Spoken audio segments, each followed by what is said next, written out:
Ito ay pahayag ni Rodrigo Duterte tungkol sa issue ng PhilHealth. Ito ang pakinggan nyo dahil si PRRD ay tunay maabogado at may alam. BBM loyalist ka man kakamping, dilawan, kahit ano ka pa. Dahil ito ay pera natin. Galing ito sa dugo at pawis nyo sa trabaho. Ang tingin ko ang mas mabigat na problema na dapat malaman ng Pilipino is nag-hemorrhage ang country. Pati yung PhilHealth nga na hindi sa gobyerno, contribution natin yan kasi kung magpa-hospital ka, noon yung may pambayad ka, depende sa ano mo, category yung rates mo. Kung ibang iyo, dividido ba talaga na full o naglabas mo, wala ka ng bayaran. Yun ang ano doon, yung 16 billion na nilipat nila.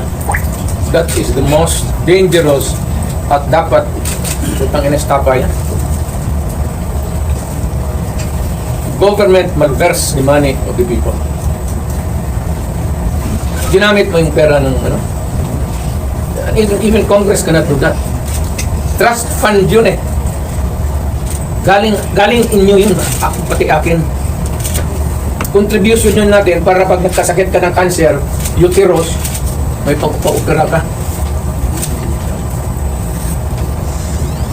Ang nawala ang ating PhilHealth funds natin lahat was about 8.9 billion 89 billion.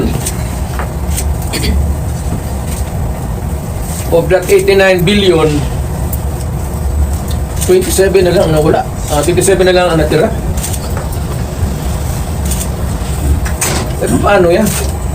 Hindi man maano ng karir. Ang akin is, bakit nila pinakialaman? Pero Mr. President, if you see that it is may estafa case, ano na yan, ang problema ganito, if we're going to file a case sa courts, but the justice system, the courts is a government yun eh. No, the court ang pumapasok ang Supreme Court. Kaya hihintuan nga na sila eh. Huwag mong pakialaman yan, kaya hindi yan inyo. Ako, piskal ako, ang alam mong, inaldok nila yung pera eh. Ang naiwan kasi 29 billion lang. Out of the 89, 29 na lang. What can we say? Saan ang pera namin? Sabi ko, binalik ko pa sa Mayor. Ano, ibalik mo wala ng pera. Maghiram nga ng pera eh. Ang gobyerno na ito, walang project. Wala ka nakita ng project. Maintenance na lang. Kasi ayuda, ano yan, AKAP, ayuda. Tupat. Naubos doon. Naubos ni Romualdez sa... Kasi Romualdez, congressman lang, pero left and right ang pamigay.